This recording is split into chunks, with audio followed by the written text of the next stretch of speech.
Amén. Qué bendición poder estar reunidos esta tarde. Aquí los hermanos de Miami, en medio de la lluvia más pertinente, han venido. ¿Verdad? ¿Ah? Qué maravilla. Es el anhelo, el deseo de nuestro corazón de disfrutar de algo que es un regalo de Él, no dejando de congregarnos. A los hermanos de Medellín, a los de Tampa, de Cali, bienvenidos. Y vamos a abrir nuestras Biblias, todos, en el libro de Números, capítulo 11. Y también, para beneficio de los que están por Zoom, ahí está en la pantalla. Estamos empezando hoy una porción de la Torá que tiene por nombre Beja Alotja.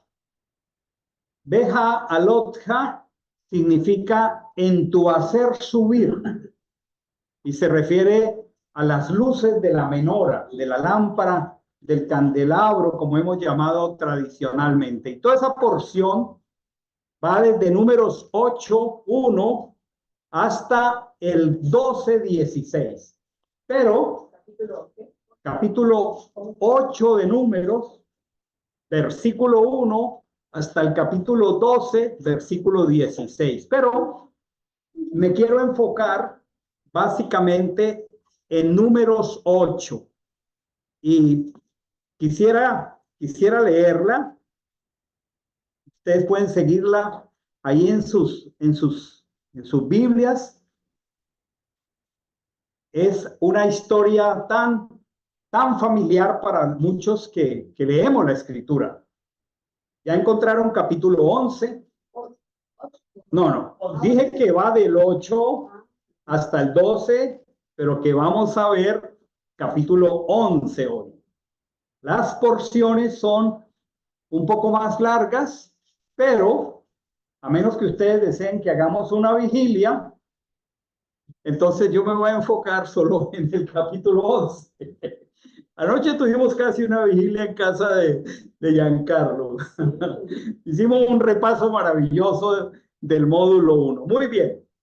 Voy a leer a partir del verso 1 del capítulo 11. Y ya de por sí es un poco largo. Dice, pero aconteció que el pueblo comenzó a murmurar amargamente a oídos de Achén. Si tiene su Biblia de papel, subraye murmurar amargamente a oídos de Achén. Porque cuando murmuramos, el que primero escucha es él. Y entonces dice, y Achén lo oyó, y aquí la traducción dice, se encendió su ira. Vamos a expresarlo en términos más del contexto de la escritura. Se subió su alergia. Después explicamos eso. De manera que el fuego de Achén ardió contra ellos y consumió un extremo del campamento. Entonces el pueblo clamó a Moisés, y Moisés oró a Achén y el fuego se extinguió. Y llamó el nombre de aquel lugar Taberá, porque el fuego de Achén se había encendido contra ellos. Y la chusma que iba en medio de ellos concibió una grande gula. Entonces los hijos de Israel volvieron a llorar a voz en grito y dijeron, ¿quién nos diera a comer carne?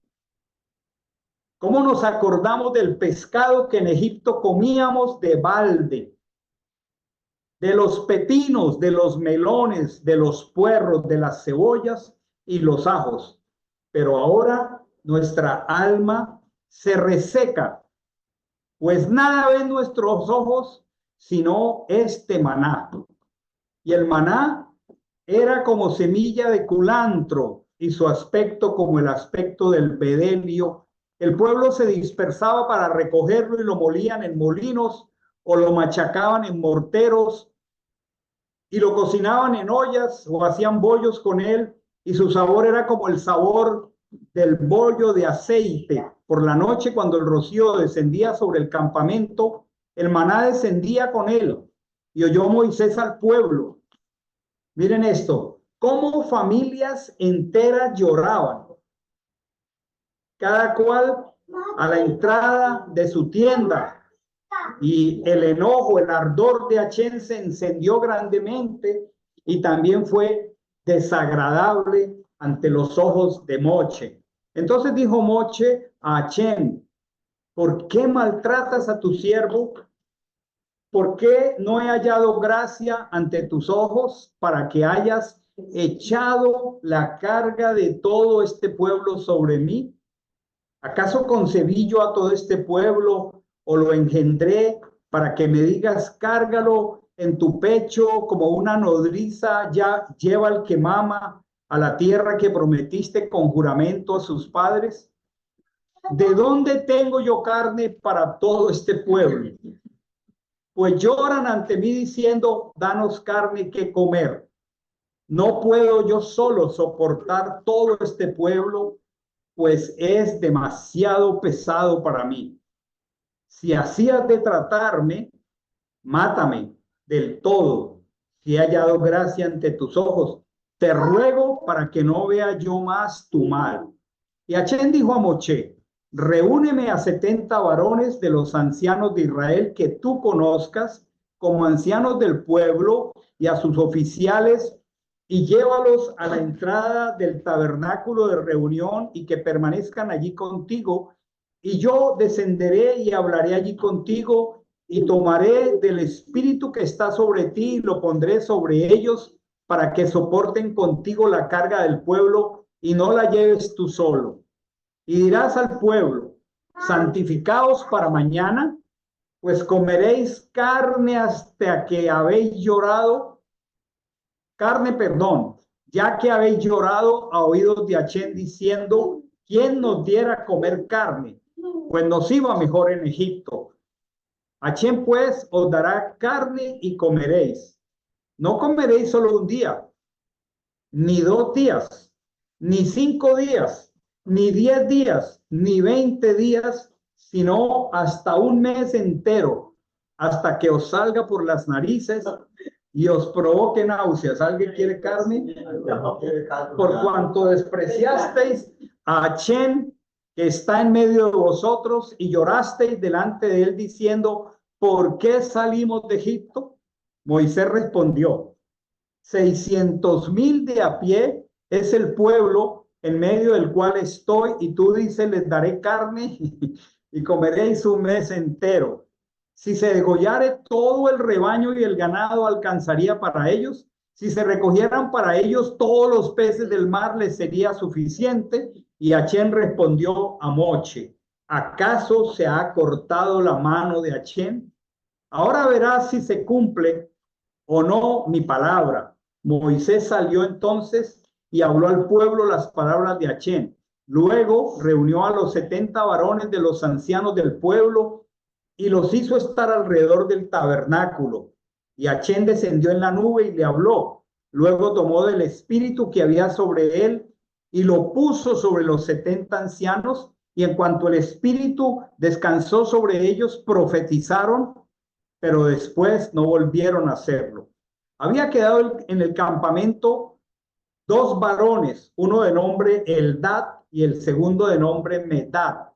El espíritu reposó también sobre ellos, pues figuraban entre los inscritos, y aunque no habían salido al tabernáculo, profetizaron en el campamento. Y un joven corrió y dio aviso a Moche y dijo: Eldad y Medad están profetizando en el campamento. Entonces Josué ben Nun, ministro de Moche, desde su juventud, respondió y dijo: Moisés, señor mío, impídeselo. Pero Moisés le dijo: ¿tienes celos por causa mía? ¿Quién diera que todo el pueblo de Achén fuera profeta y que Achén pusiera su espíritu sobre ellos? Y Moisés volvió al campamento, él y los ancianos de Israel. Vamos a detenernos ahí. Esta es una porción con unos contrastes impresionantes, ¿sí? Hay una mezcla de asuntos tan humanos y hay una mezcla de asuntos tan divinos. Lo primero que se pone de manifiesto aquí, y podemos anotar en el corazón, porque la escritura debe ser un escáner que al pasar sobre nuestro ser ponga en evidencia realidades de nuestro corazón. Creo que lo que más nos llama la atención al comenzar a leer este texto es una palabra. ¿Saben? La gente del siglo XXI se ha vuelto adicta a ella, a las quejas. La gente del siglo XXI, entre más tiene, más insegura es. Y cuando faltan las cosas, el pánico que cunde es impresionante. La gente del siglo XXI se ha tornado como víctima. Uno vive oyendo de personas que tienen un síndrome de víctima por todas partes. Y tristemente, las quejas son algo de nuestra vieja naturaleza que el Señor quiere tratar y que necesitamos desarraigar. Esta porción, como se dieron cuenta, está llena de quejas. El pueblo comenzó a quejarse y fue, como dice el texto, fue malo a los oídos de Hachén. El autor, el traductor, perdón, de esta versión, dice la chusma. Esa frase la inmortalizó un actor mexicano, chusma, chusma, sí, ahí en su vecindario. Y esa es una palabra que usa esta versión textual. La chusma comenzó a quejarse. Ustedes saben que Israel, cuando salió de Egipto, no salió solo, no salió solo. Una gran multitud de personas, no del pueblo de Israel, que vieron las señales, vieron las plagas y finalmente, por convicción o sin ella, escucharían la instrucción de poner la sangre en los dinteles y estaban viendo una tras otra las plagas. Y no solamente Israel era esclavo, también habían esclavos de otras etnias. Y entonces ellos se mezclaron. Cuando vemos, ya lo estudiamos en una parachá anterior, en una porción, recordemos la organización del campamento de Israel, ¿se acuerdan? El santuario estaba en el centro y las tribus estaban orientadas de oriente a sur, occidente y norte, y todas tenían una ubicación en el santuario al mando de Judá, al mando de Rubén, al mando de Efraín y al mando de Dan al norte. 3 tribus al norte, 3 al occidente, 3 al sur, 3 al oriente. Y además, los hijos de Aarón estaban también en las mismas posiciones. Moche y Aarón estaban al oriente, ya eso lo hemos explicado. Pero al exterior de esta, digamos, organización estaba toda, me gusta la palabra que usa aquí, porque es que cuando nosotros nos quejamos, diga chusma, soy chusma. Cuando yo me quejo, soy chusma. Entonces dice que el pueblo, esta multitud mezclada, dice, cultivó un deseo. Si lo recuerdan, sintieron una gula. Gula es una sensación insaciable de llenar el vientre, de llenar el estómago. Y estas personas comenzaron a llorar. Y miren lo que dice Israel: ¿quién nos dará carne para comer? Esta generación había escuchado al Señor en Sinai. La semana pasada estábamos hablando del día en que la truá sonó, el chofar sonó y recibieron la Torá. Ellos habían escuchado eso, habían comenzado a ver que la nube se levantaba e iba sobre ellos y se movía en medio del campamento, que la nube se detenía y de noche había una columna de fuego. Imagínense. ¿Habrá existido un pueblo que hubiera tenido un privilegio mayor? ¿Habría algo más portentoso que haber visto solo el hecho de la muerte de los primogénitos?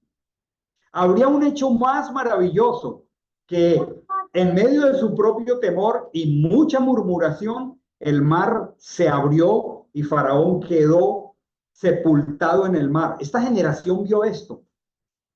Y esta no fue la primera vez que ellos se quejaron. Ya atrás, lo que llamamos en el libro de Números, en el libro de Éxodo, cuando faltó el pan, ellos se quejaron. Y ahora Dios les había provisto el maná. Y les proveía todos los días. A más de que, como lo vamos a leer en el texto, aún en su esclavitud, Dios fue lo suficientemente pródigo con ellos, porque ellos en Egipto están diciendo, siendo esclavos, dice, recordamos el pescado, o sea, que comían pescado siendo esclavos. O sea, Dios los cuidó. Recordamos que comíamos pepinos, zucchini, recordamos que comíamos melones, puerros, que comíamos cebollas, ajo. Pero miren qué triste, habiendo visto todo esto, vieron la provisión de Dios como esclavos. ¿Saben una cosa? No hay cosa más preciosa que en momentos de estrechez ver de manera sobrenatural a Dios. Eso es lo más hermoso. Cuando Dios obra de manera sobrenatural a nuestro favor, eso es lo más hermoso que hay. Pero esta multitud mezclada tenía un antojo y el pueblo de Israel clamó por carne y comenzaron a añorar, comenzaron a decir, lo comíamos de gratis, ¿sí? Se comenzaron a recordar. La pregunta es, ¿cómo este pueblo que ha visto semejantes maravillas se está quejando? ¿Cómo nosotros podemos caer en la queja? ¿Qué puede estar pasando? ¿Cómo es que este pueblo que ha visto la provisión de Dios durante su esclavitud, que ha visto portentos tan maravillosos como el Mar Rojo es un portento precioso, que ven la nube, que ven la columna de fuego y se están quejando? ¿Por qué se estarían quejando? Porque no estamos hablando de cualquier generación de creyentes. Estamos hablando de una generación de creyentes como la que mencionábamos la semana pasada en Chauvos, que eran hechos extraordinarios, eran portentos, eran maravillas, eran cosas sobrenaturales. Y como personas, no, yo les quiero decir, estos no eran cualquier tipo de creyentes, eran creyentes que tenían unos privilegios inusuales.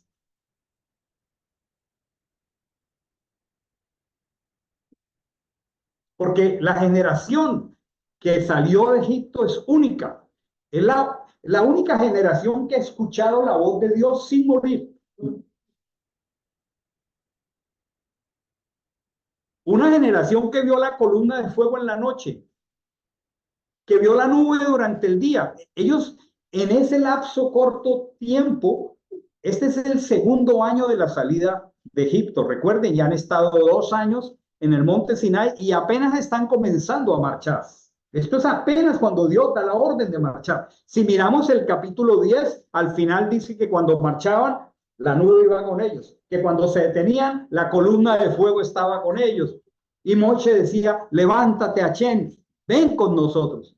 ¿Qué creyente ha visto algo más maravilloso? Luego era un asunto tan inusual que un creyente de esta naturaleza preguntaran, ¿y dónde está el ajo? ¿No les parece como ridículo que en medio de semejante maravilla yo diga, ¿y dónde está el ajo?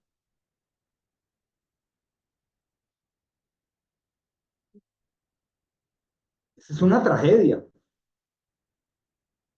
Pero no miremos a los hebreos.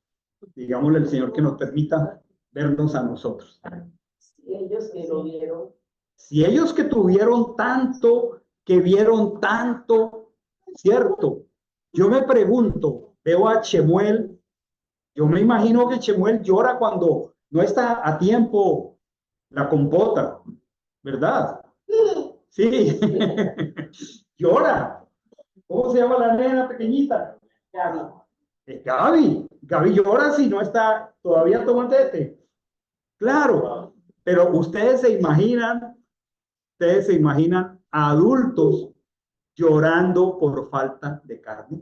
A ver, porque a Chemuel se la pasamos. Déjenlo que vaya a la escuela ahora en agosto y verán que él va a ir. Pero a Chemuel se la pasamos. Pero a un adulto llorando por carne, a un adulto que ha sentido tan cerca la presencia de Dios, que ha sentido sus maravillas, yo creo que para una persona así vale la pena llorar si se siente lejos de Dios, porque ellos nunca se habían sentido lejos de Dios, jamás. Hasta ese momento nunca se habían sentido lejos de Dios. Esta fue la generación que recibió la Torá directamente de Dios. Nosotros aquí disfrutamos de la Torá y tenemos que ir a las herramientas a buscar qué es lo que quiere decir esa palabra en castellano. Pero ellos la escucharon con sus propios oídos. Fue tan fuerte que le dijeron a Moche, habla tú con él, ¿cierto? Entonces, ¿qué sensación tenían ellos? ¿En qué estaban pensando para estar llorando por un pedazo de carne? Yo no creo que estas personas estaban llorando por la carne. ¿O ustedes creen que sí? Yo creo que ellos en ese momento no vieron al Señor. Y es exactamente lo que nos pasa a todos cuando vemos que la provisión está amenazada. Cuando nosotros sentimos que la provisión está amenazada, lo primero que pensamos es, ¿dónde está el Señor? Y comenzamos hasta hacer introspección, ¿en qué pecado yo andaré?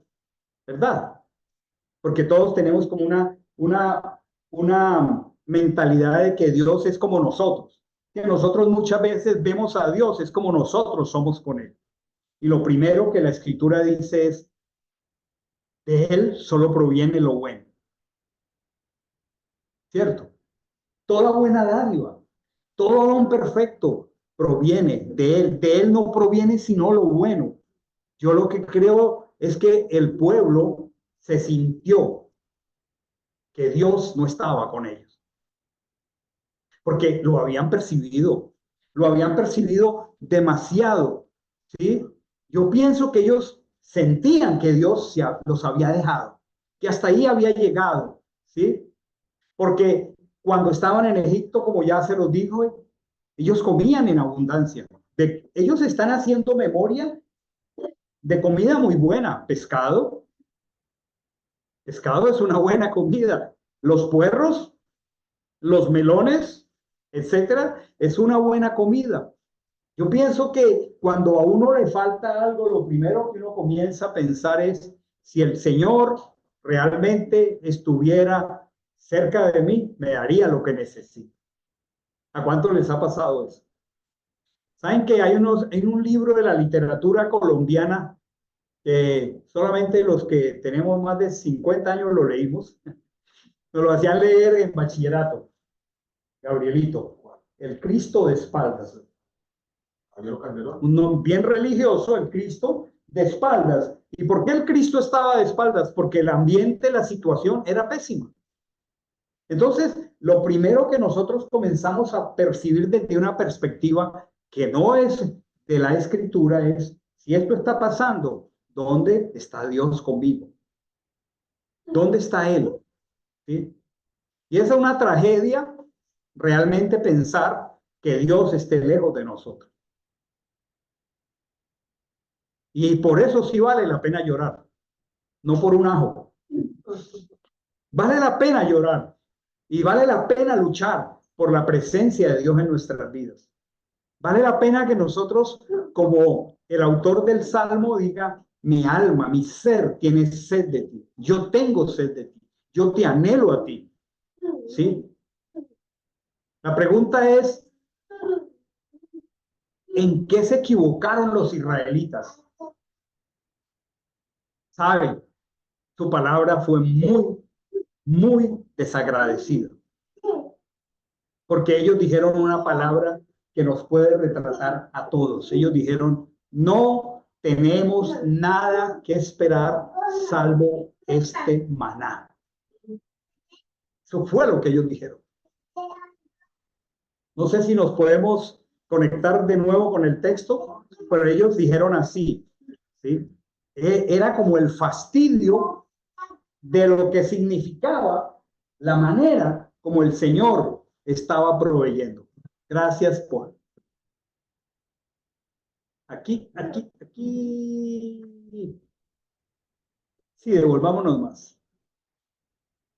Pero ahora nuestro ser se reseca, pues nada ven nuestros ojos sino este maná. Eso sí fue una falla muy grave. Ese es el versículo, el 11. Párate aquí, Polito. Pon el cursor ahí. El 11:16, gracias. Eso sí fue muy delicado. Ahora nuestro ser se seca viendo este maná. ¿Por qué? Porque mientras Elohim, Dios, ha escrito aquí en la Torá, aquí el rojito. Miren dos cosas. El verso 15 es la opinión humana sobre la provisión. El verso dice, nuestro ser se seca, pues nada ven nuestros ojos sino este maná. Pero el verso siguiente, que lo puse con rojo para que lo veamos, es la opinión de Dios sobre lo que Él les daba. Dice, y el maná era como semilla de culantro y su aspecto era como el aspecto del bedelio. Habían dos opiniones, lo que yo veo de lo que Dios me da y lo que Dios ve de lo que Él me da. Y era como si Dios le estuviera diciendo al mundo entero, no tenemos nada que esperar del Señor, mientras el Señor le está diciendo al mundo entero, miren todos los habitantes del mundo lo que yo le doy a mi pueblo y miren cómo mi pueblo reacciona con lo que yo le doy. Eso quedó allí como un testimonio de la más terrible ingratitud. ¿Sí? Ellos ignoraron, y esto es muy importante para nosotros. Nosotros, entre más caminemos con el Señor, necesitamos aprender a distinguir que toda buena dádiva viene de Él. Y quisiera pedirles que lo escribiéramos en el corazón. Toda buena dádiva viene de Él, de lo alto, del Padre de las luces, en quien no hay mudanza ni sombra de variación. Lo que pasa es que si hacemos un ejercicio, los que estamos aquí y los que están detrás de sus cámaras vía Zoom, hagan un ejercicio rápido, no nos engañemos a nosotros mismos. Para nosotros lo bueno es un carro nuevo, es una nueva posición empresarial, es una casa nueva. ¿Qué es lo bueno? Un traje nuevo, es que la gente me diga qué bonito te ves o no. Pero nosotros no sabemos que hay cosas buenas que vienen de Dios, que no hacen parte de ese estándar y que tienen el propósito de traer algo para nuestro bien, aun cuando no sea ni la promoción, etcétera. Por eso el autor del libro, no estoy seguro ahora, creo que es Sofonías, pueda que esté equivocado, si Paul lo busca mientras yo hablo, dice, aunque la higuera no florezca, aunque los labrados no den mantenimiento, aunque falte el producto del olivo, aunque, dice, con todo, yo me alegraré. Ah, es Habacuc. Estaba Confundidito unos cuantos libros. Habacuc. ¿Cuál es el verso específico, Polito? 3:17 al 19. Habacuc 3:17 al 19. Entonces, mientras los israelitas están diciendo que todo lo que ven es ese culantro, ese maná que sabía culantro, ellos no pudieron entender que eso tenía un propósito.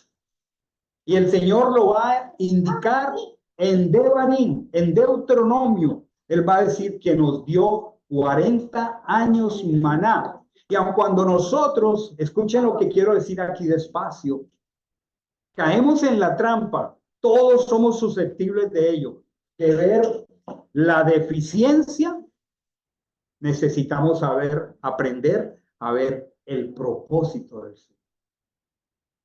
Nosotros podemos ver a veces las deficiencias, pero tenemos que pedirle al Señor que nos dé la capacidad de ir más allá, porque algo Él está hablando, aún en lo negativo.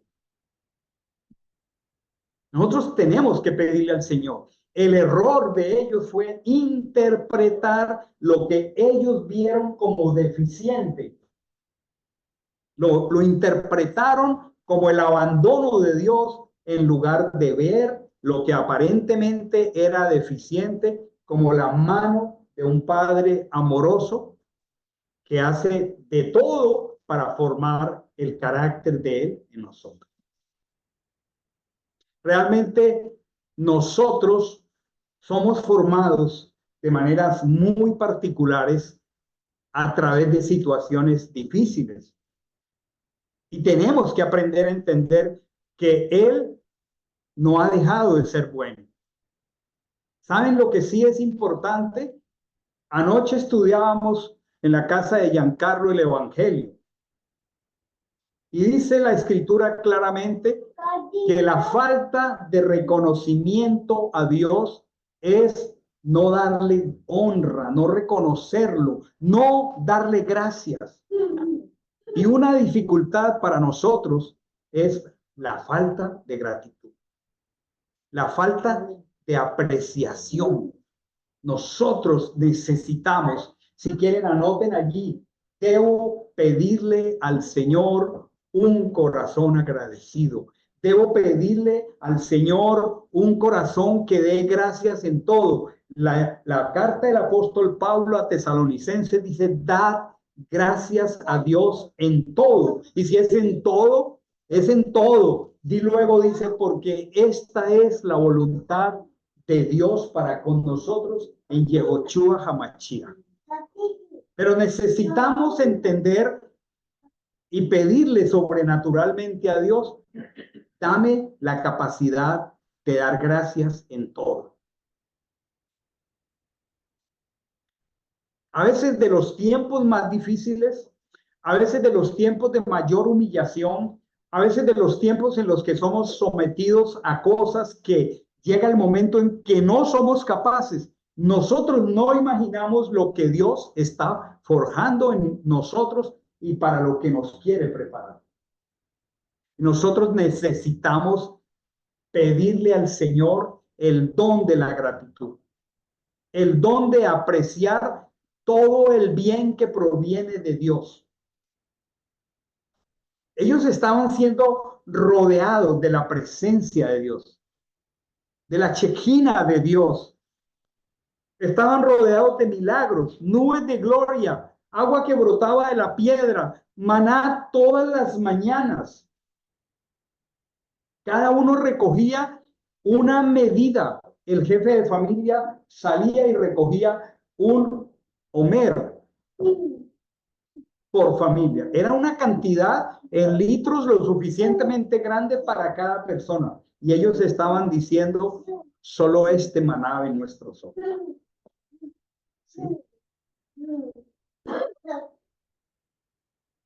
Vamos a pensar que estaban equivocados, creyendo que Dios se había apartado, pero estaban gravemente equivocados porque no fueron lo suficientemente agradecidos por todos los regalos que hasta ahí Dios les había dado.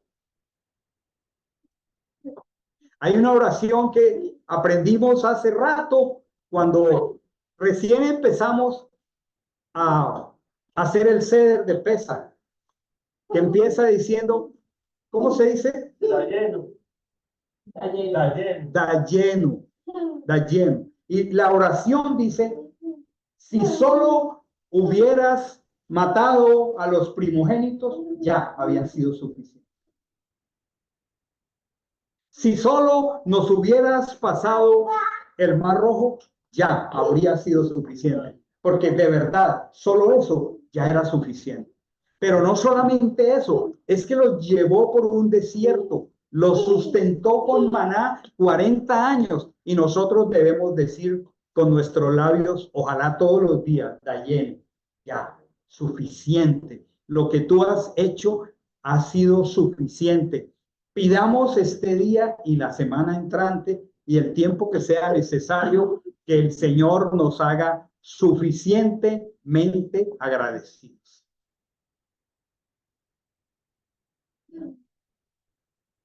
A veces no entendemos que lo que estamos recibiendo de Dios es exactamente lo que Él sabe que necesitamos.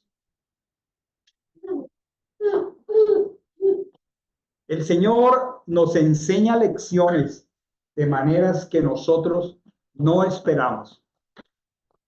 Y nos enseña a través de situaciones donde Él nos enseña a confiar, a depender y además nos ayuda a crecer. Así que cada situación, cada aparente carencia, no la veamos como una oportunidad para creer que Él está lejos, sino que Él quiere darnos una lección que Él sabe que nosotros necesitamos. Todos nosotros respondemos de maneras diferentes a los sentidos de dificultad de la vida. Todos respondemos. Pero son esos momentos los que muestran qué clase de corazón tenemos, si tenemos un corazón grato.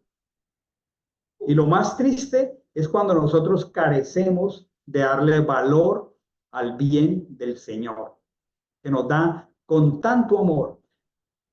Un corazón reconocido como el de Joseph al tener misericordia de sus hermanos y decirles, no, ustedes no me enviaron aquí. Fue el Señor el que me envió porque Él quería salvar a mucho pueblo. Pidámosle al Padre este día por esta enseñanza que nos permita revisar en el último tiempo cómo anda mi queja, cómo andan mis expresiones negativas, cómo andan mis expresiones de incredulidad para pensar que el Señor nos ha abandonado. Y pidámosle al Señor que nos haga el regalo de reconocer su amor generoso y que podamos ver con calma. Pidámosle ese regalo al Señor, que nos permita con calma preguntarnos para qué es esa carencia, por qué esto que yo creo que debo tener y que necesito, ¿qué me está indicando? La semana pasada hablábamos de la recepción del Ruach HaKodesh y el precio de recibir la plenitud del Ruach HaKodesh tuvo un solo nombre: persecución, persecución, dispersión. La Escritura dice, los que fueron dispersados, Hechos capítulo 6, 7, iban por todas partes anunciando el Evangelio. Nosotros necesitamos entender lo que quiere el Señor cuando las cosas cambian. Nosotros como congregación abrazamos con un amor y un celo el tema de la Torá. ¿Y saben qué está pasando con esta congregación? Que el Padre está haciendo algo maravilloso. La está dispersando. Toda la familia Chandía se fue a Medellín. ¿Eso es bueno o es malo? No es malo que se hayan ido los Echandía. si ellos van allá a hacer la voluntad de Dios. No es malo que se haya ido Germán y Anderson, si ellos van a Sibri a hacer la voluntad de Dios. No es malo que Dorita vaya un día a Cali, si ella va a Cali a hacer la voluntad de Dios. Y nosotros lo que podemos es creer que Dios está cogiendo esta familia y está tomando seres como Dorita. No sé a dónde termine trabajando nuestra doctora querida, pero yo estoy seguro que donde ellos van a ir con el evangelio en el corazón, van a comunicar el evangelio. Y en vez de decir, ¿cuántos somos de poco ahora? Lo que queremos es decir, ¿y en cuántas partes nos estamos expresando ahora? Ahora nos estamos expresando en Medellín. ¿Saben? Esta semana compartí un tiempo precioso como de 4 días con Iván Darío aquí, nos cogían las 12, 1 de la mañana. Y este miércoles o jueves fuimos a la playa y tuvimos la alegría de sumergir, de ayudar a sumergir a Miguel. Miguel, espero que estés por ahí. Miguel Osorio, un joven hermoso. Ahí está Miguel, un abrazo para Miguel. Y es fruto de lo que está pasando ahí en Medellín. Entonces, sí, la familia Chandía es muy amada, muy valiosa. Anderson es un hijo de la casa. Mi hijo Germán es un hijo de la casa. Juan es un hijo de la casa. Dorita es una hija de la casa. Pero no es una pérdida si Dios los lleva. Nos hacen falta, pero los va a llevar para que esto que Él nos ha regalado, que cada día tiene más valor para nosotros. No es que el Señor nos ha abandonado. Y si a uno de nosotros un día nos dijera, Oscar, te quiero en tal lugar, lo tenemos que mirar de esa manera, ¿vale? Porque nosotros tenemos que aprender a sumar y aprender a multiplicar y no creer que en las deficiencias el Señor nos abandonó, ¿cierto? Entonces, anoten en su corazón y en su Biblia algo, miren, cuando despertamos por la mañana, es un momento muy especial, es un momento perfecto para apreciar, para dar gracias. La Escritura dice, entrad por sus puertas con alabanza, entrad por sus atrios con acción de gracias. ¿Cuántos quisiéramos hoy mismo dar gracias por las cosas que hoy no entendemos? Hay cosas que están pasando con tus hijos, tu familia, que hoy no entiendes. Da gracias, porque esta es la voluntad de Dios para con nosotros. Cada que abrimos los ojos, es la manifestación de que por un día adicional, el Ruach, el Espíritu, todavía alienta nuestro corazón. Y estamos vivos. Y si eso es verdad, entonces nosotros digamos, estás conmigo, me estás alentando, me estás llenando de regalos. Y en vez de quejarme, comienzo a apreciar y a escuchar lo que Dios me está diciendo a través de las cosas que yo puedo estar leyendo como negativas. Yo estoy completamente seguro que Anderson, Marina, Germán y Lina en Sibrin van a comunicar el evangelio. Yo estoy seguro. Y así como estoy seguro que ellos lo van a hacer, veo que lo está haciendo la familia Chandía. Entonces, no es que la congregación tenga al Cristo de espalda. Es que el Señor también está esparciendo. Gabrielito, Armenia. ¿Será que el Señor se está olvidando de esta congregación? Gabrielito se va para Armenia. Y yo le he estado preguntando insistentemente estos años al Señor, porque nosotros abrazamos esto con un cariño impresionante. Ustedes les consta, los que están desde el comienzo y los que han ido llegando. Y qué interesante, Señor, entonces ahora que abrazamos la Torá y te estamos obedeciendo, yo le decía esta semana a Ivancito que estaba ahí sentado, yo no sé si era de noche o de día, yo le decía a Iván, estos 8 años, abriendo mis ojos a la Torá, han sido mis años más felices caminando con él. Mis años de mayor pasión. Yo tengo un deseo por empezar por ver congregaciones que nacen en cada rincón. Esto a mí me ha llenado de alegría, de felicidad. Descubrir la Torá ha sido un regalo maravilloso. Entonces, ¿será que contradictoriamente abrazamos esto y el Señor entonces está de espaldas a nosotros? No, yo ahora entiendo. Armenia, empezar una comunidad, a Jamundí empezar una comunidad, no sé dónde el Señor nos quiera colocar. Miren, tenemos algo que Dios nos ha regalado. Tenemos la Torá, la valoramos, tenemos una cultura congregacional de familia, que nos amamos, que disfrutamos de estar juntos. ¿Qué es lo que Dios está haciendo? Bueno, ¿saben qué está haciendo? Está exportando este regalo. Y cualquiera que de nosotros lo mire así, tiene que saber que es un embajador de Mashiach. Y en medio de todo esto, se pone de manifiesto algo, no sé si lo volvemos a mirar, pero es la reacción de Moisés. ¿Qué dijo Moisés? ¿Cómo se sintió Moisés ante la queja del pueblo? Aquí está Moisés. Aquí está Moche, el más grande profeta, el más grande líder. Aquí está un ser humano llamado Moche.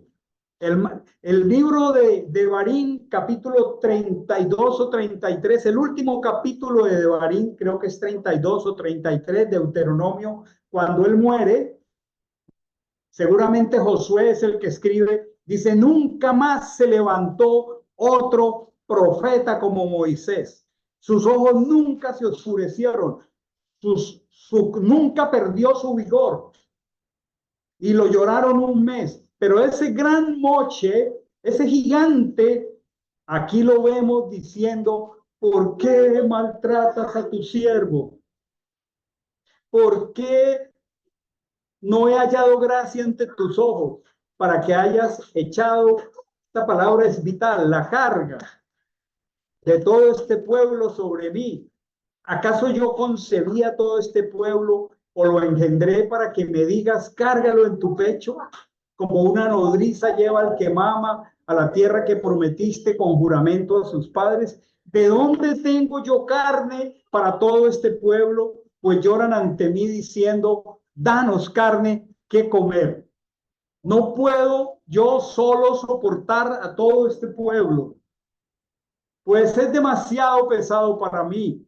Miren esta frase, si es así, si has de tratarme así, wow, mátame.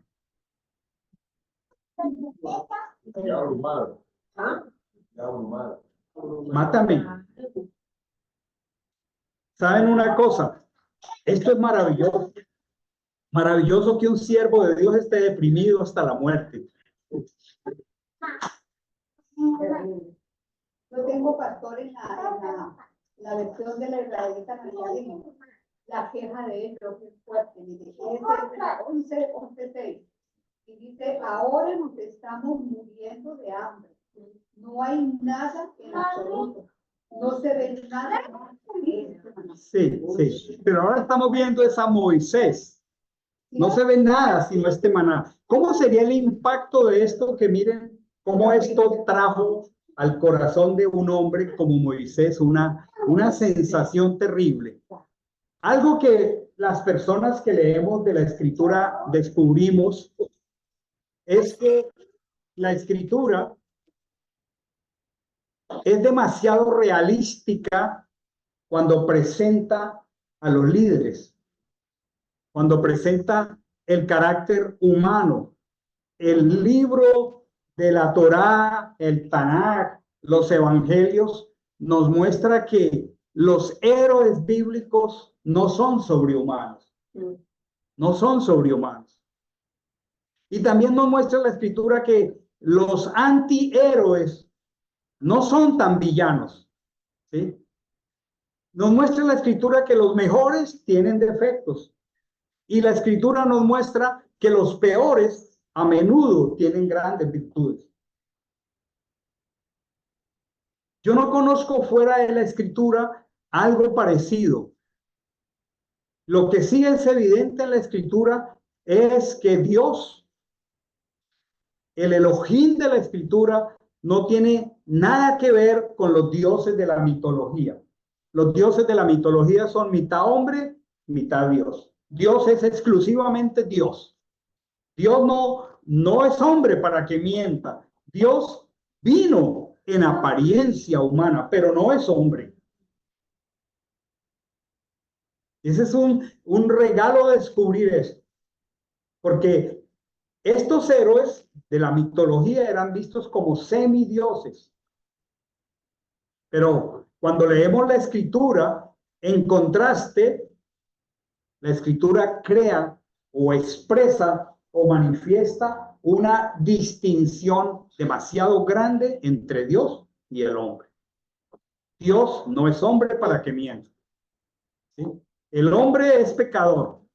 Entonces lo que la Escritura plantea es, si Dios es totalmente divino, los seres humanos son totalmente hombres, con todas sus debilidades, con todas sus flaquezas, con todos sus pecados. Los hombres de Dios, que tú lees y yo leo, son una combinación de una mezcla compleja de cosas buenas y de cosas malas. David fue el hombre que el Señor dice, fue el que yo quise, y sin embargo sus errores fueron gigantescos. ¿Y por qué yo me identifico con los hombres de la Escritura? Porque puedo ver que a pesar de su grandeza, en algunas partes se parecen a nosotros. Débiles, falibles, con pecados, ¿sí? Y esta porción de hoy nos está mostrando la vulnerabilidad de uno de los más grandes hombres de la Escritura. No se levantó otro como él, pero qué tan vulnerable fue él en este momento. Tal vez le podía yo preguntar a Camilita allá atrás en Medellín y me va a decir, ese caso de Moche es un caso de depresión profunda. Estaba deprimido al punto de desear la muerte. Solo una persona deprimida desea la muerte. De ahí el tema terrible de el suicidio, ¿cierto? La Escritura dice que esta tampoco era una historia nueva porque ya había ocurrido cuando el Señor dio el maná por primera vez, ¿sí? Pero en este caso no ocurrió cuando el pueblo pidió maná, Moisés no perdió su descanso en el Señor. Pero aquí parece ser que Moisés tuvo una crisis nerviosa muy profunda que, según yo la leo, por lo poquito de psicología que entiendo, estaba deprimido. Por las palabras de Moche, yo entiendo que estaba deprimido. ¿Por qué has hecho mal a tu siervo? ¿Por qué no he hallado gracia en tus ojos para que impongas la carga de todo este pueblo sobre mí? ¿Acaso yo concebí todo este pueblo? ¿Acaso lo engendré? Yo solo no puedo cargar este pueblo. Es demasiado pesado para mí. Si me vas a tratar de este modo, te pido que me des muerte. Y luego, miren esto. Miren esta oración. Si he hallado gracia a tus ojos, matan. Wow.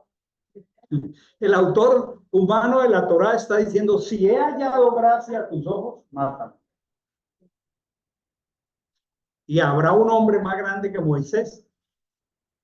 Pero no nos preocupemos, Moisés no fue el único. Elías le dijo al Señor, yo tuve miedo,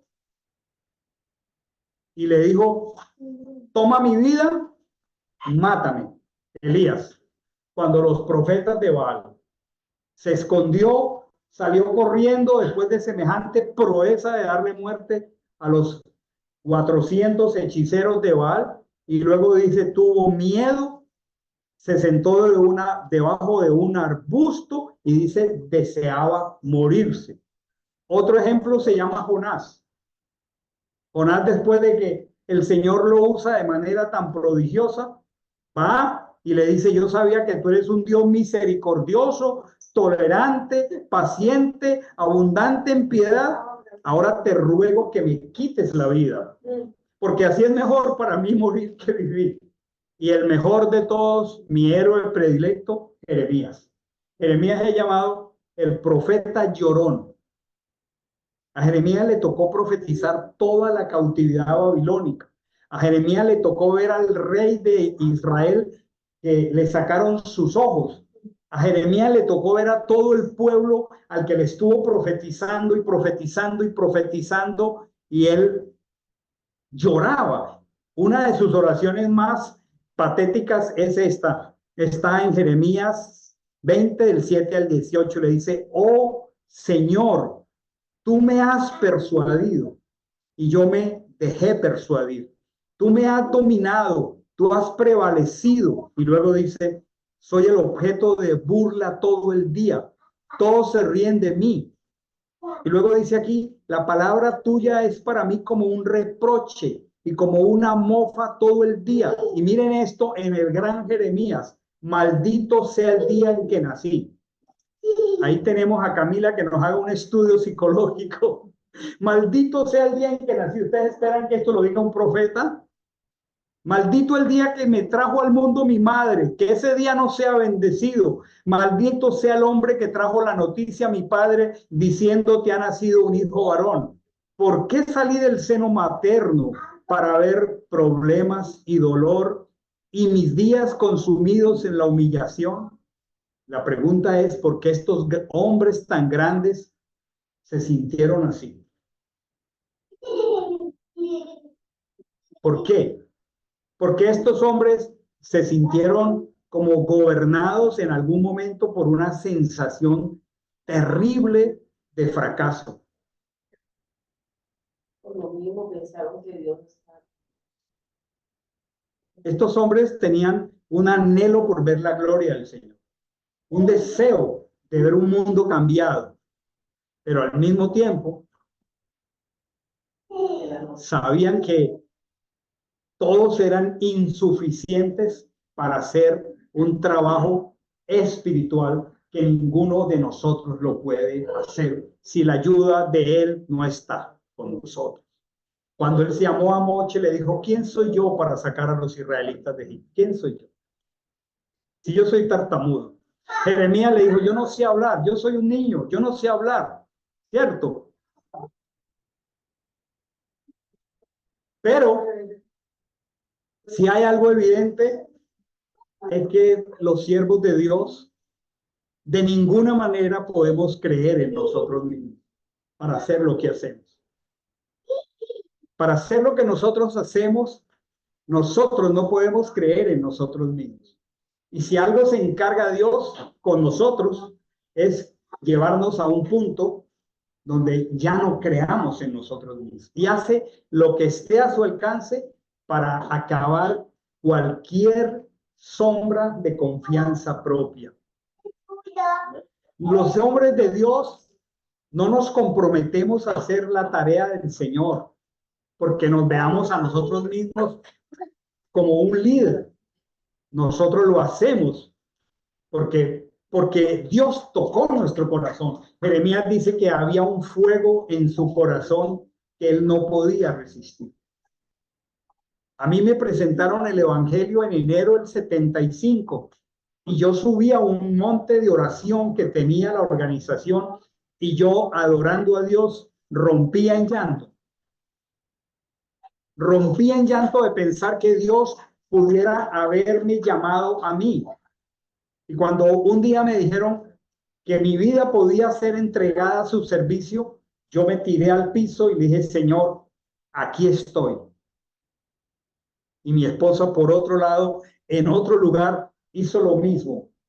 Pero no porque en nosotros resida ninguna sensación de que podemos hacerlo. Muy al contrario, nosotros sabemos que nosotros no podemos hacerlo. Y que si no está Dios con nosotros, no podemos hacerlo. Pero a pesar de que la desesperación también forma parte del liderazgo, porque no hay siervo, no hay profeta que no sea reprendido, criticado, no hay profeta que no sienta que está echando la palabra en terreno pedregoso, no hay siervo ni profeta que está hablando lo que sabe uno que la gente necesita oír, pero la gente está escuchando lo que quiere oír. Es tan pesado decir lo que uno sabe que la gente necesita oír y la gente está escuchando lo que la gente quiere oír. Y saben, eso es maravilloso, porque lo que el Señor está haciendo es consumiendo con el fuego la última capa de confianza propia en el cielo. Y hay momentos donde el ego de uno como siervo no vale nada. Lo único es que lo quema el deseo por hacer lo que nos ha dicho que hagamos. Cuando esto ocurre, entonces ya no le importa a uno si uno es popular, si uno es ignorado. A mí lo único que me importa es ver la obra de Dios en la vida de una persona. Yo tengo una conclusión muy clara a mis 70 años. Yo no creo que dependa de mí ver lo que quiero ver. No sé si el Señor me lo va a permitir ver. Yo no sé. Pero lo que sí estoy seguro es que ni siquiera depende de mí terminar la tarea. Pero no puedo soltarla porque la amo. Amo el llamado y me identifico plenamente con esta crisis de Moisés, porque como pastor y como siervo muchas veces puedo sufrirla, solo que la sufro solo. ¿Qué es lo que cuenta? ¿Qué es lo que cuenta para un siervo?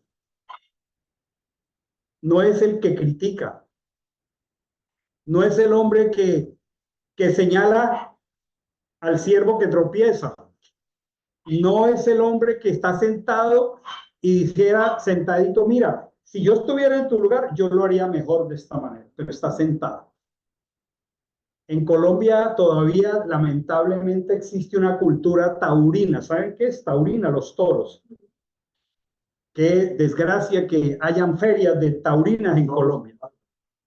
Pero hay una expresión muy de los toros que dice que una cosa es ver los toros desde la barrera, pero otra cosa es estar allí toreando al toro y esperar que una cornada te mate.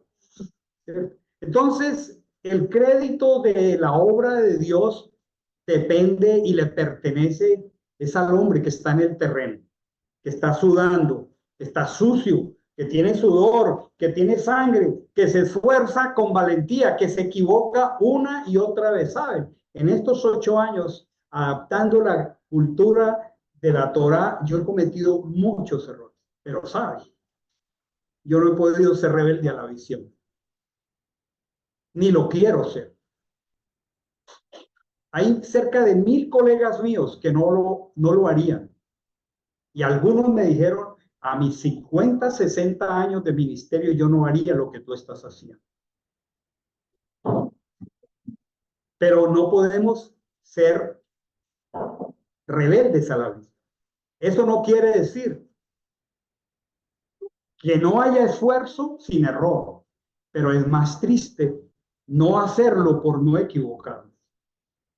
Entonces, Moche le dijo, yo no soy la persona, yo soy tartamudo, pero realmente el que se esfuerza por hacerlo, el que conoce los grandes entusiasmos, las grandes decepciones, es el que se dedica a hacerlo. Porque si fracasa, por lo menos fracasó mientras tomó el riesgo de hacerlo. Y lo que yo estoy aprendiendo en estos días es que hay todo tipo de personas alrededor de la obra de Dios. Hay personas frías, hay personas que no conocen ni la victoria ni la derrota porque ni siquiera lo intentan. El liderazgo espiritual, para mí, es la causa más noble que cualquier persona jamás pudiera haber abrazado. No entiendo por qué la abracé. Es maravillosa, pero muchas veces trae gran desesperanza. Pero también esa sensación de que yo no puedo terminar esto, sino que Él lo va a terminar, eso me da mucha esperanza. Y me pareció preciosa esta experiencia de Moche, porque si este hombre tan grande tiene esta experiencia, ¿qué esperaremos los demás que también tratamos de hacerlo junto con él? Y saben, de ahí en adelante, y tengo que correr para terminar, porque estoy aprovechando el tiempo, en medio de tanta depresión, pensando en la muerte, del verso 16 al 30, el Señor le dice que llame 70 personas. Hay una frase preciosa para que acabemos aquí, pero no puedo dejar incompleto este hermoso texto de la Escritura. Polito, si te devuelves a la Escritura allí, por allá en Números 11, 16, para que visualicemos la congregación, para que visualicemos lo que Dios está haciendo. Quédate ahí. En medio de esta crisis de depresión, ¿cómo es de maravilloso el que nos llama? El que nos llama le dice, reúneme a 70 varones de los ancianos de Israel. Si usted es parte de esta congregación, subraya esta frase, que tú conozcas. Que tú conozcas. El Señor le dice, reúneme a 70 varones de los ancianos de esta congregación que tú conozcas. ¿Saben algo, hermoso, hermanos? El discipulado es la única manera de conocer de cerca a una persona. ¿Saben? En Israel, el nombre de una persona se le colocó porque ese nombre hace relación al carácter de esa persona. Todos los nombres de la Escritura hacen alusión a un carácter de la persona. A mí me da la impresión que lo pusieron a posteriori, pero es una especulación mía. Al menos a Abel le pusieron un nombre que era imposible que se lo hubieran puesto al nacer, porque lo que le pusieron en hebreo significa perecedero.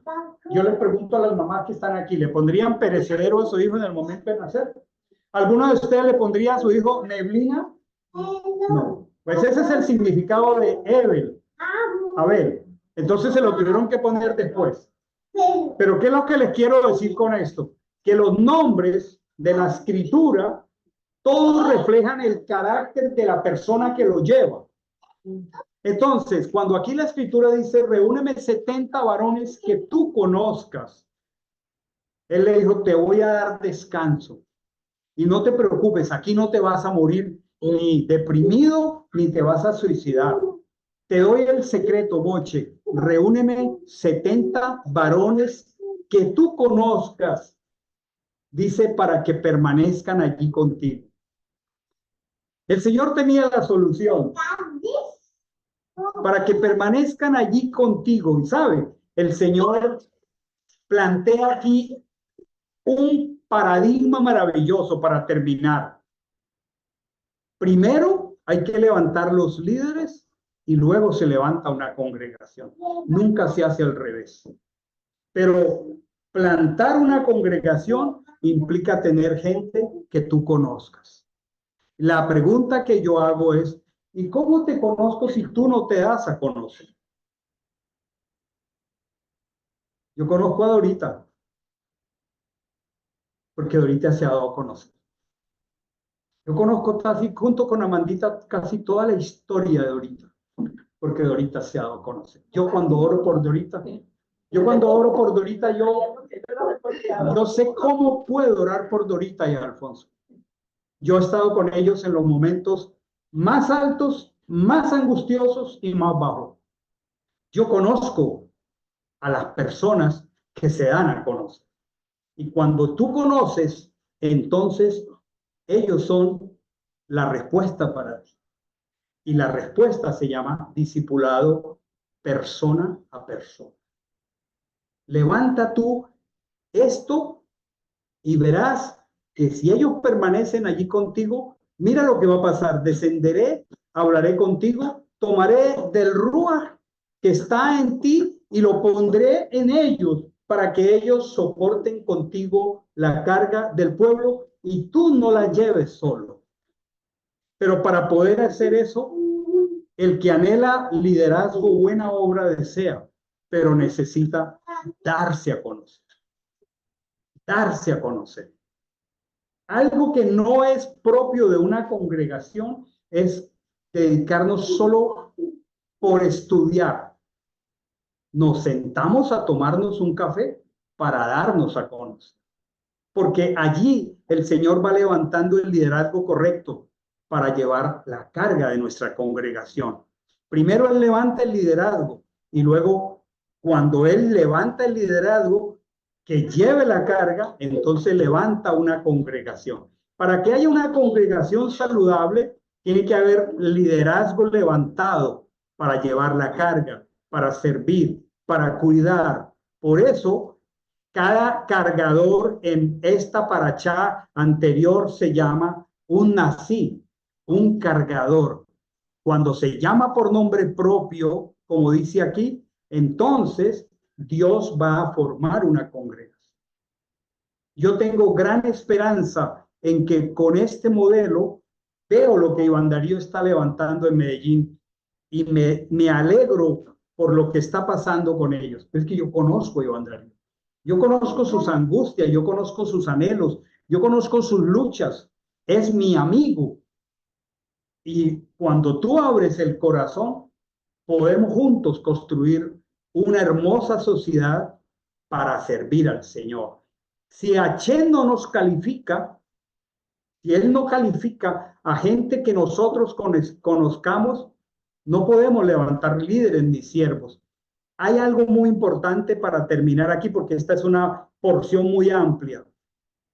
Las competencias espirituales son mayores que las capacidades intelectuales. No se trata de tener capacidad intelectual en el dominio del tecnicismo, del hebreo, de esto. Se trata de competencias espirituales que tienen que ver con el carácter. Esta porción es muy rica porque empezamos con depresión, con queja, pasamos por la depresión y aquí hay un mandato precioso de mayordomía y de administración espiritual. Desea tú ser miembro de una congregación saludable. La Escritura nos ha ordenado que seamos el cuerpo de Mashiach y como cuerpo de Mashiach todos somos miembros los unos de los otros. ¿Cuántos hígados tiene Oscar? El hígado de Oscar no puede mañana decir me voy para el cuerpo de Giancarlo, porque Giancarlo ya tiene hígado. Entonces, tú necesitas y yo necesito saber de qué cuerpo yo soy miembro. Yo creo que Dorita se siente miembro de esta familia. Es como el hígado. Y cada persona que se siente miembro, entonces se dedica a construir esta familia espiritual. Tenemos gran alegría por lo que está pasando. Tenemos grandes expectativas de lo que Dios está haciendo. Y estoy seguro que con hombres y mujeres así hay algo que quiere hacer el Señor. Muy hermoso. ¿Sí? Con esto en mente, vamos a pensar en la queja. Vamos a pensar en todos estos detalles. Vamos a inclinar el rostro para orar.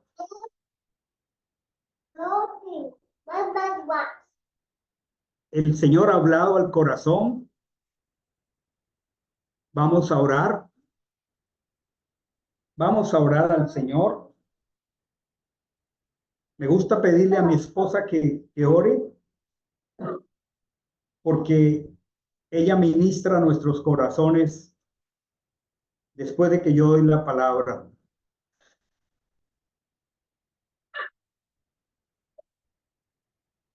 Es hermoso como le pedíamos al Señor al comienzo, que Él nos hable. E indudablemente, Él escucha nuestra oración.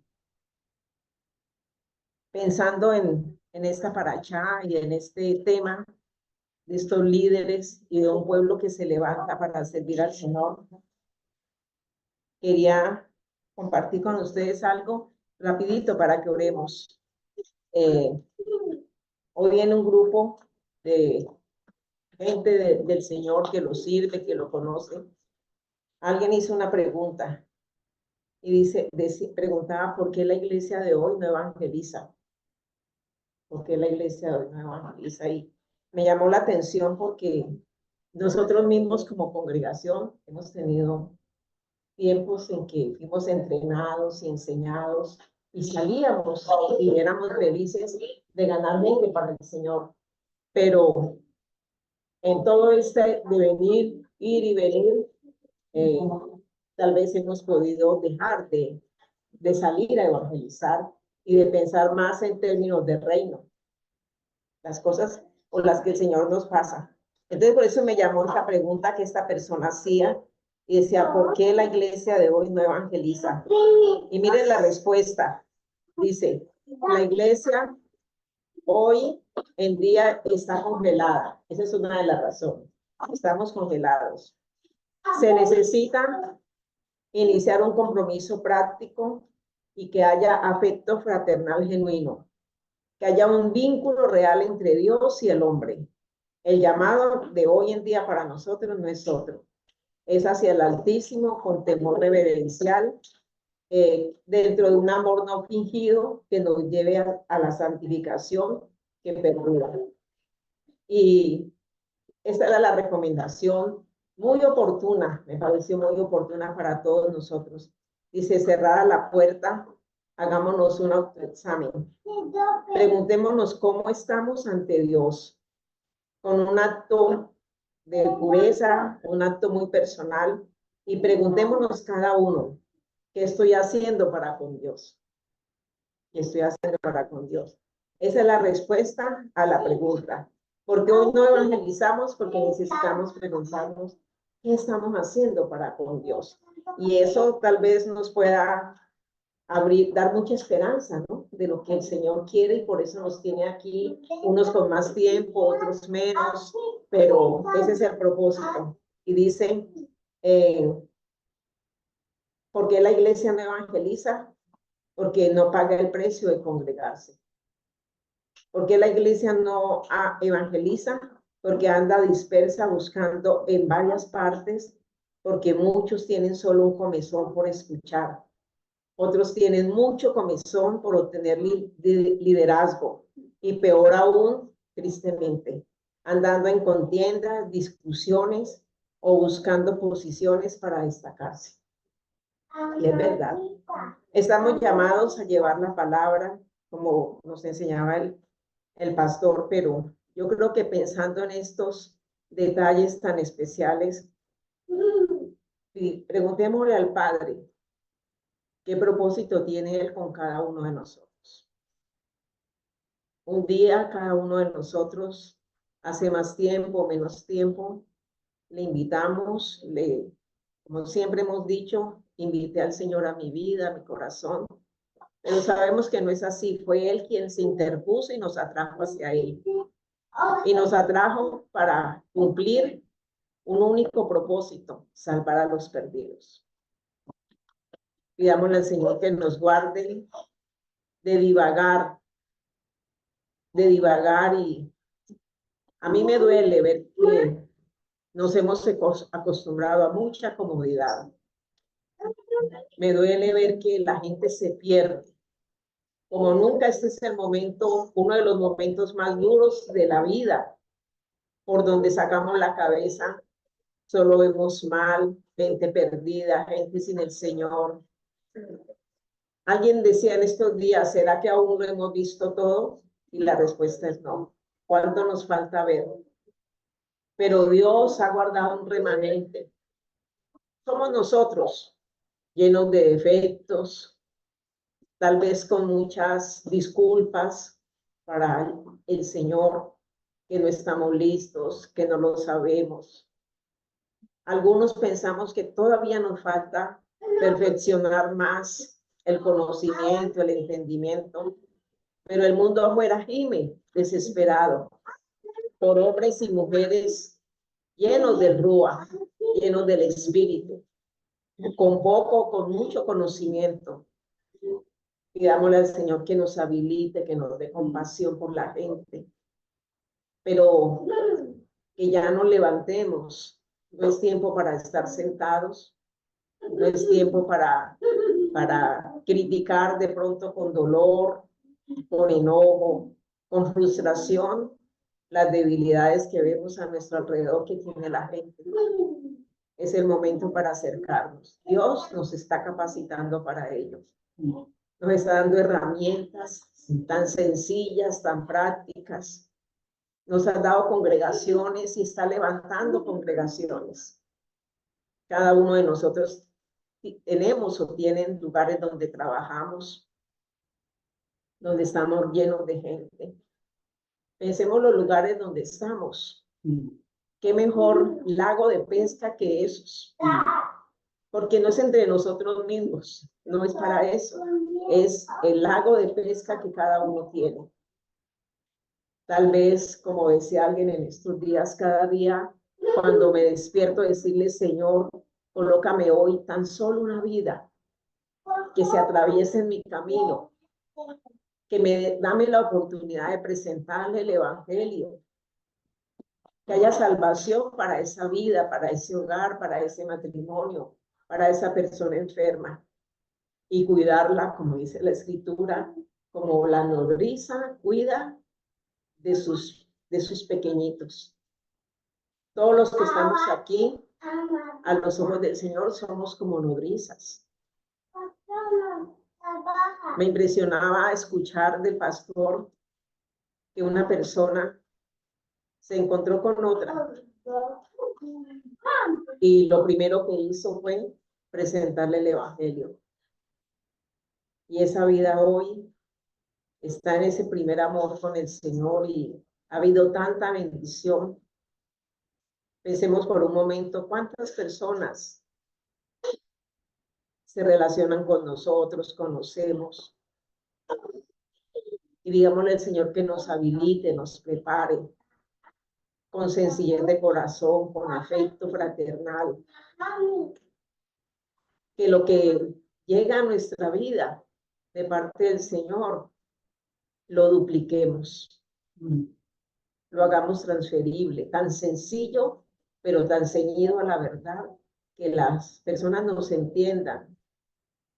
No necesitamos que nos vean raros ni extraños en nuestra manera de ser. Entre más sencillos, entre más auténticos, entre más ceñidos a la verdad seamos, más podemos tocar esas vidas. Pensemos en nuestros hijos, miembros de nuestra familia, cuánta carga podemos tener por ellos.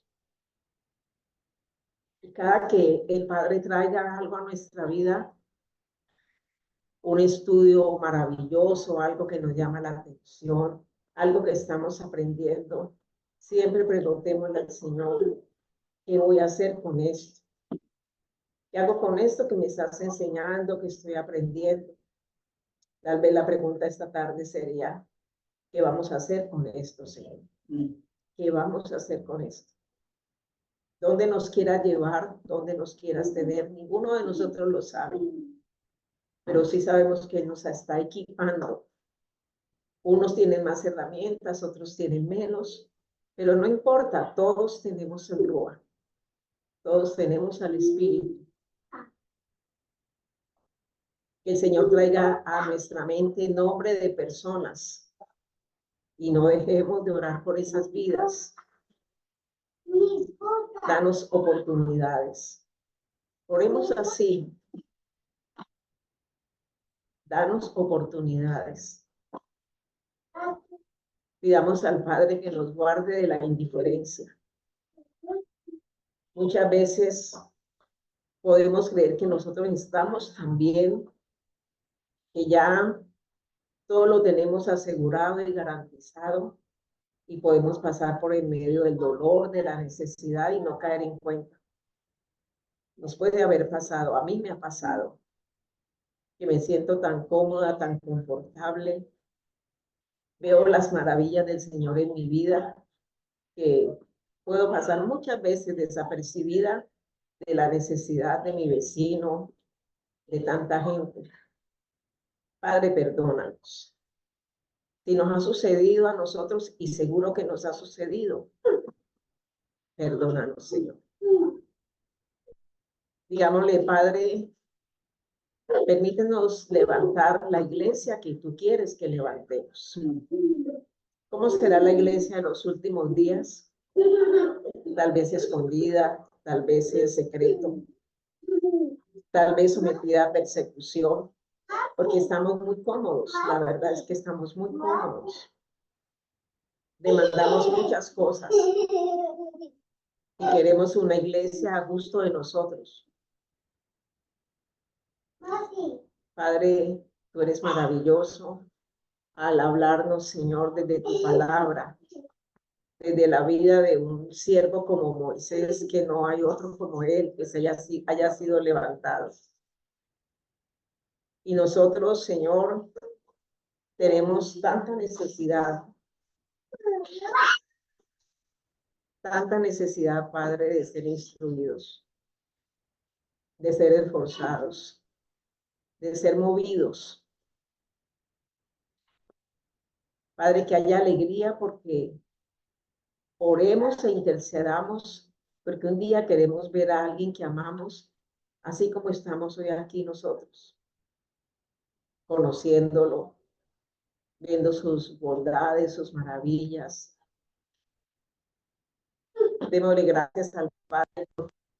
Nada de las cosas difíciles que nos acontecen son para mal. He aprendido que todas aquellas cosas que vienen y no las esperaba y que no me son como muy satisfactorias, es el mejor método de Dios para mostrarme lo que no es y conducirme a lo que sí es.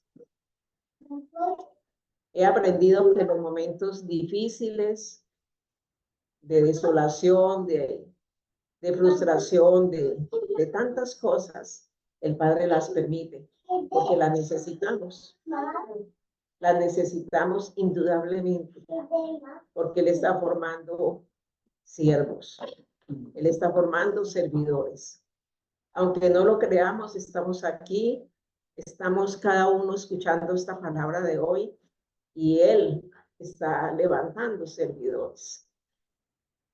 Puede ser el que conoció al Señor hace muy pocos días o meses, el que lleva muchos años, o los que llevamos casi más de la mitad de nuestra vida. Necesitamos estar atentos a escuchar su voz y tomar, Señor, el llamado que Él nos da y disponernos en sus manos. Porque no le decimos al Señor esta noche que estamos dispuestos a ir y llevar la semillita, a ir a tocar la puerta que sea, a entablar una conversación con alguien y que Dios nos dé la alegría de tener hijos espirituales a los cuales ayudar a levantar y a rescatar esta vana manera de vivir. Adoremos al Señor, adorémoslo y pensemos en esta melodía tan especial, donde de una manera tan veraz entendemos qué es lo que Dios quiere al levantar congregaciones donde Él quiera levantarlas. Pero ¿qué clase de obra estamos levantando para Él?